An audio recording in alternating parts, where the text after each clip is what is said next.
जगता जगता जीवनात यासेही काही येते अन कुणीतरी स्वर्ग सुखाच्या हिंदोळ्यावर नेते वाटे जगते थिटे त्यापुढे कसे जादू होते मन हे वेडे खुळे भाबडे पुरते गुंतून जाते पण नियतीला नारुचते काही तुटतो प्रेम जिव्हाळा आयुष्याच्या वळणावर दैवाचा हा खेळ निराळा. शंतनू तुमच्याशी 20 वर्षांपूर्वी जे काही वागला ते तुम्ही दोघींनी चुपचाप सहन केलं. हा एका बाईला घरी घेऊन येतो, तिच्या हातात मूल असतं. दुसरी एखादी बाई असती ना तर थोबाडीत मारली असती, चालता हो म्हणाली असती. Madhavi, you are right. अगं शंतनू नाटक करतोय. त्याची स्मरणशक्ती परत आली. एक सेकंड. ओके ठीक आहे, चल मी तुला नंतर फोन करतो रे. ओके. डॉक्टर, शंतनूची स्मरणशक्ती परत आली आहे. तो हे सगळं नाटक करतोय. डॉक्टर, तुम्ही या वेळेला? हो, शंतनूला भेटायला आलो होतो. एक फोन तरी करायचा होता ना. मी आज नेमकी लवकर आले म्हणून बरं, नाहीतर काय इथे मी कोणाला म्हणजे भेटायला येऊ शकत नाही का? कोणाला भेटायला? आईंना? तसं समजा. बोला बोला, तुम्ही बोला. मी आतमध्ये जाते, मला बरीच काम आहे. अहो नाही, थांबा इथेच. असं काही प्रायव्हेट नसतं आमच्या बोलण्यात. बोल ग बोल, मला खूप आनंद होतो. आता आई एवढा आग्रह करताय तर बोला डॉक्टर. कशा आहात तुम्ही? आम्ही अगदी ठीक आहोत. आपण कसे आहात? ठीक ठीक. बरं ठीक आहे, तुम्ही बोलत बसा. मी आज जाऊन चहाचं बघते. तुम्ही थांबा इथेच, गप्पा मारा. मी चहा करते. आले.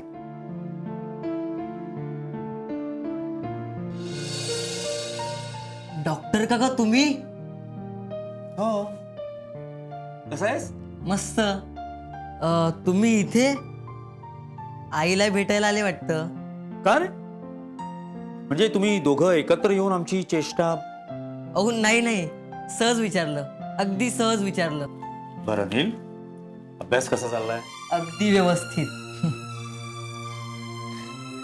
आजी, तू काकांना माधवी येऊन गेल्याचं सांगितलंस? सांगितलंय बेटा, सगळं काही सांगितलंय.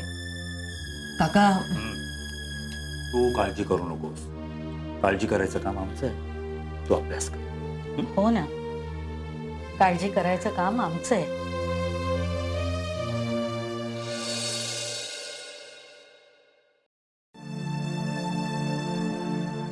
आज शंतनूला बघायला डॉक्टर येतील.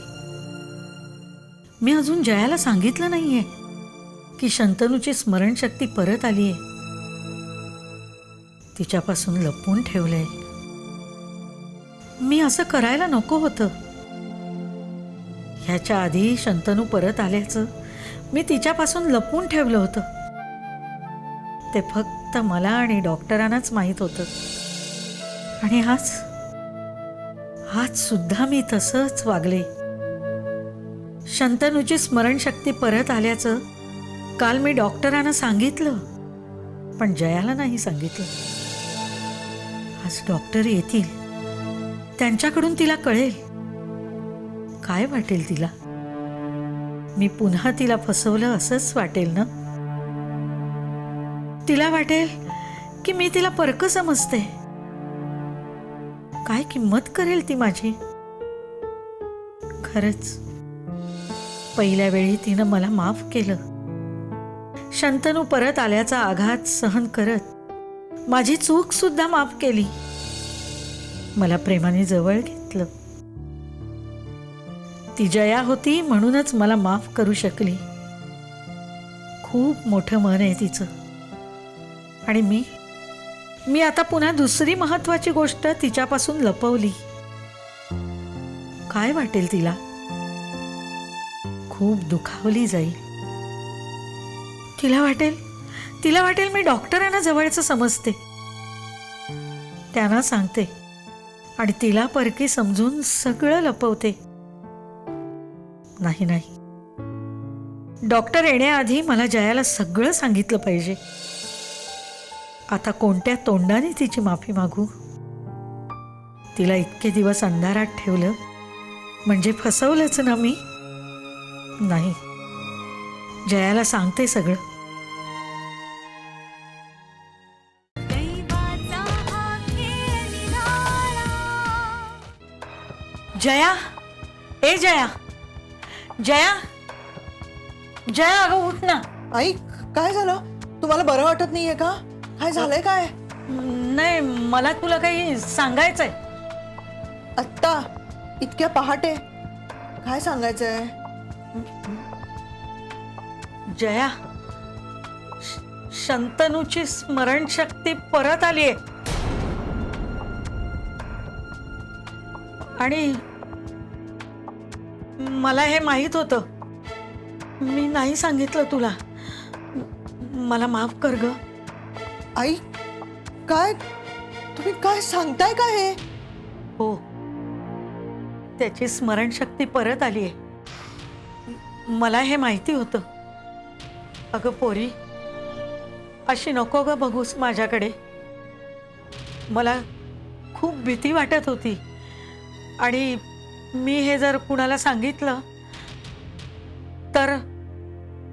तर तो काहीही करू शकेल अशी धमकी घातली होती त्यानं मला. म्हणून मी नाही सांगितलं तुला. आत्तापर्यंत दडपणाखाली वावरले, मनातून खूप घाबरले होते. पण आता मला सांगितल्याशिवाय राहत नाही. खूप भीती वाटते. म्हणून काल मी फोन करून डॉक्टरना सांगितलं. डॉक्टरांना सांगितलं? आई, तुम्ही हे जे काही सांगताय ना ते माझ्या कानात शिरताय, पण माझ्या मेंदूपर्यंत पोहोचतच नाहीये. तो हे स्मरणशक्ती गेल्याचं नाटक करतोय. त्याची स्मरणशक्ती केव्हाच परत आलीये. शंतनूनच सांगितलं मला. कारण मी त्याच्या मित्रांना, वकिलाला घरात येऊ द्यावं म्हणून. मित्र? कोण मित्र? कधी आले? आई, तुम्ही मला कधीच काही सांगितलं नाहीये.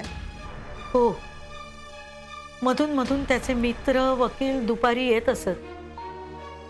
तो दार लावून त्यांच्याशी बोलत बसायचा. हेतू हा की मला काही त्यातलं कळू नये, मी हे कोणाजवळ बोलू नये अशी धमकी दिली होती त्यानं मला. आणि जर हे कोणाला कळलं तर तो काहीही करू शकतो असं म्हणाला होता. जया, तुला पूर्वीचा शंतनू आठवतोय ना? तो काहीही करू शकतो याची मला खात्री आहे. आपले सगळे पैसे, दागिने घेऊन गेला होता तो. आपण अक्षरशः रस्त्यावर आलो होतो. त्यातून त्या बिन लग्नाच्या बाईला घरात ठेवून तान्या पोराला आपल्या पदरात टाकून निघून गेला होता तो. दगडाचं काळीज आहे त्याचं. तो काहीही करू शकतो म्हणून मी खूप घाबरले होते पोरी. दुबईला राहतो, काय करतो माहित नाही. त्याच्याकडे चाकू, पिस्तूल काहीही असू शकतं. म्हणून मी दडपणाखाली वावरत होते. कुणाजवळ काही सांगू शकत नव्हते. पण आता सगळं असंही होतंय ग. जया, मला माफ कर ग पोरी. तुला यातलं काही न सांगण्याचा हेतू दुसरा तिसरा काही नसून तुला फक्त दुःख होऊ नये हा होता. माझ्यावर रागू नकोस ग पोरी. तू नेहमी आनंदी राहावंस असंच मला वाटतं. जसं जसं तुला नीलबद्दल वाटतं ना, अगदी तसंच. तो आनंदी राहावा म्हणून तू प्रयत्न करत असतेस ना, अगदी तशीच भावना आहे ग माझी तुझ्याबद्दल. तू त्याला दुधावरच्या साईसारखं जपतेस ना, मी तुला अशीच जपते ग पोरी, अशीच जपते. ढोंगी माणूस. सॉरी आई, तुमचा मुलगा आहे तो, पण हे असं नाटक करून काय मिळणार आहे त्यांना? असं स्मरणशक्ती गेल्याचं नाटक करून काय साधणार आहेत ते? काही नाही, खेळवत आहेत आपल्याला आणि आपण नाचतोय त्यांच्यासमोर, त्यांना दया दाखवतोय. इतका बनेल माणूस आहे ना, नक्की मनात काहीतरी हेतू धरून या घरात राहतोय. काहीतरी काळं बेरं नक्की आहे त्यांच्या मनात. नशीब तुम्ही आत्ता तरी बोललात आई, अजूनही वेळ गेली नाहीये. त्यांना म्हणावं आम्ही आता पूर्वीच्या राहिलो नाही आहोत. कठोर हृदय फक्त त्यांचं नाहीये, आम्हालाही मन घट्ट करता येतं. शी, मला तर कल्पनाही करता येत नाहीये की एखादा माणूस इतका नाटकी असू शकतो, आणि तो सुद्धा आपल्या घरातला. नाही, त्याला आता जाब विचारायलाच हवा. आत्ताच जाते ना, जाब विचारते त्याला आणि पोलिसांनाच फोन करते. दैवाचा हा खेळ निराळा.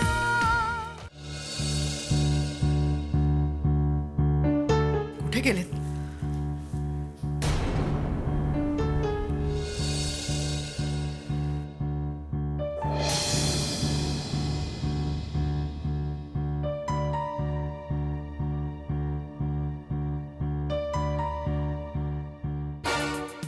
प्रिया आई, मी जातोय, तुमच्या आयुष्यातून कायमचा जातोय.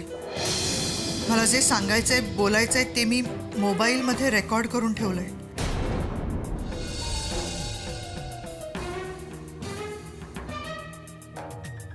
माझं बोलणं ऐकावंसं वाटलं तर ते ऐका. तुमचा जो कधी नव्हता शंतनू बर्वे.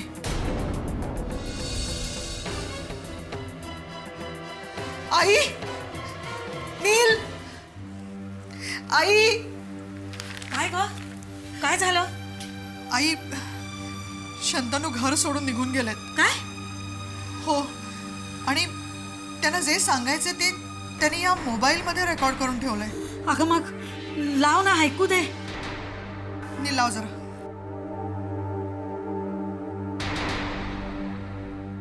प्रिया आई. हो आई, मला तू प्रिय आहेस. मी शंतनू बर्वे, तुझा मुलगा, तुला कायमचं सोडून जात आहे. मला पत्र लिहिता येत नाही, मी भावूक नाही. प्रेम, माया हे शब्द ऐकून माहिती आहे, अनुभव नाही. पण तुझ्यामुळे मला प्रेमाचा अनुभव आला आहे. मी तुला 20 वर्षांपूर्वी सोडून गेलो, कारण मी संसारी माणूस नाही. तू माझं लग्न लावून दिलंस, वरून माधवीने त्रास देणं सुरू केलं होतं. घर सोडून जाण्याशिवाय दुसरा कोणताही पर्याय माझ्यासमोर उरला नव्हता. न आवडणारी जबाबदारी झटकताना मी कधीच विचार करत नाही. मी मागचा पुढचा विचार न करता घरातून निघून गेलो.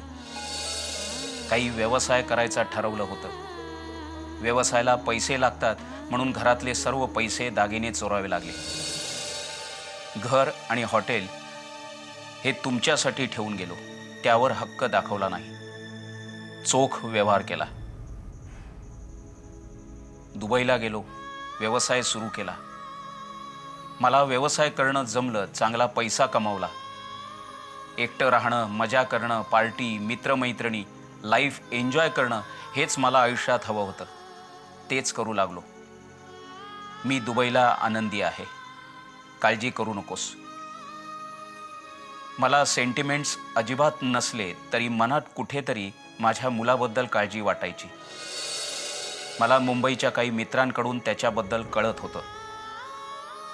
कधीतरी त्याचा आवाज ऐकावासा वाटायचा म्हणून फोन करू लागलो. यापुढे कळणार नाही. माझं मुंबईला येणं होत असे. कधीतरी घरी यावंसं वाटायचंही, पण हिंमत झाली नाही. मुलाला माधवीला तुमच्याकडे सोडून गेलो होतो. कोणत्या तोंडाने घरी येणार? माझा ॲक्सिडेंट झाला, तू भेटायला आलीस. पहिल्या काही दिवसातच माझी स्मरणशक्ती परत आली होती. मला सगळं कळत होतं.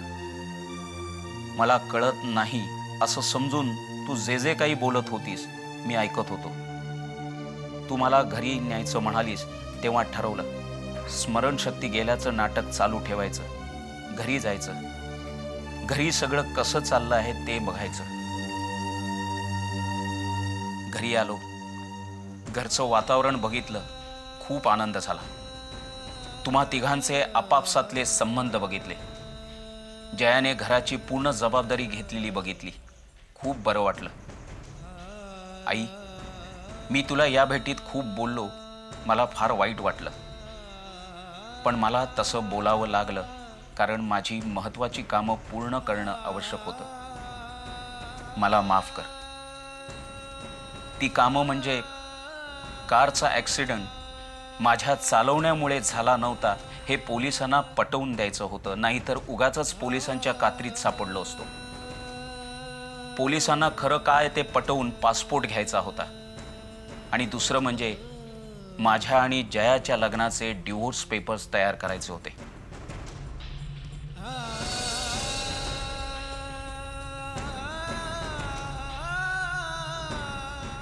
याकरता माझ्या मित्रांना, वकिलांना घरी येणं आवश्यक होतं.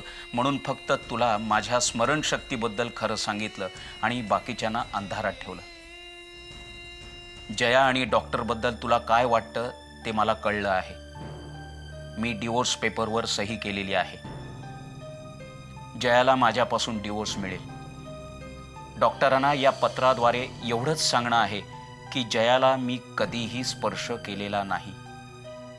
तिच्यासारखी बायको मिळायला नशीब लागतं. तिचा स्वीकार करावा. नीलला भेटून खूप समाधान वाटलं. माधवीच्या प्रश्नाचं उत्तर द्यावंसं वाटत नाही. तिला हेच सांगणं आहे की ती वर्तमानात जगणारी बाई आहे. तिने भूतकाळात न शिरावं हेच बरं.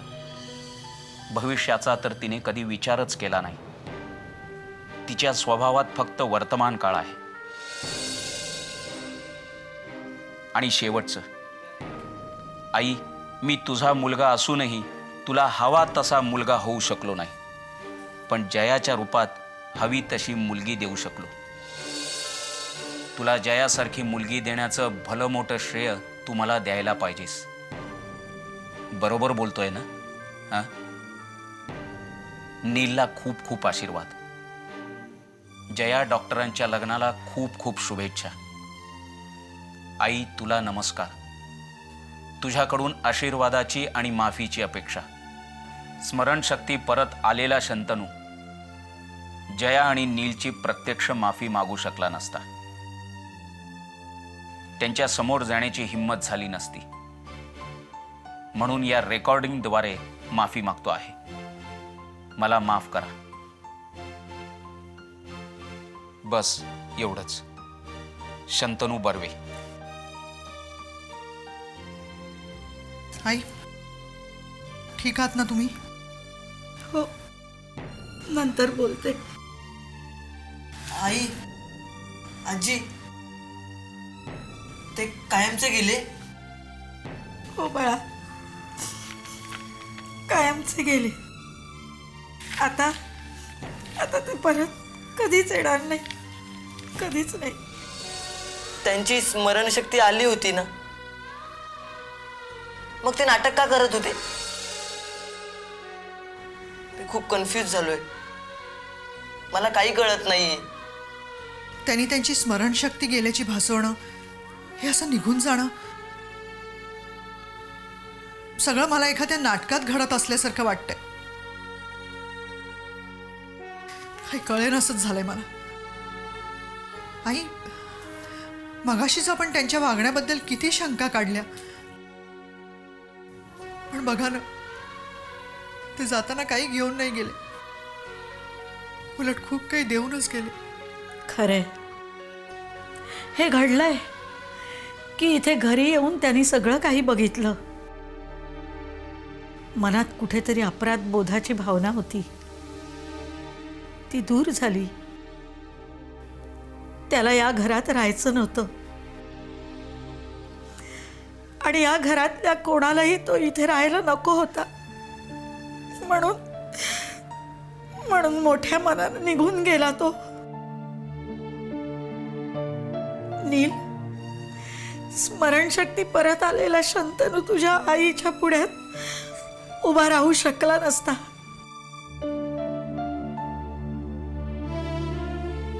कोणत्या तोंडाने उभा राहणार होता तो? एवढी हिंमत नव्हती त्याच्यात. म्हणून निघून गेला. त्यांचं येणं, घरातल्या सगळ्यांना भेटणं आणि हे असं अचानक निघून जाणं, मला काहीच कळत नाही आई. तो आज जर इथे असता तर मीच त्याला जायला सांगणार होते. आता या घरात फक्त मी, माझी मुलगी आणि माझा नातू, बस. कोणतंही दडपण नाही.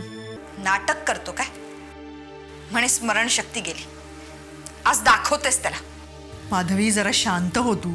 आज थांबवू नकोस जया, प्लीज. या दिवसाचीच वाट बघत होते मी.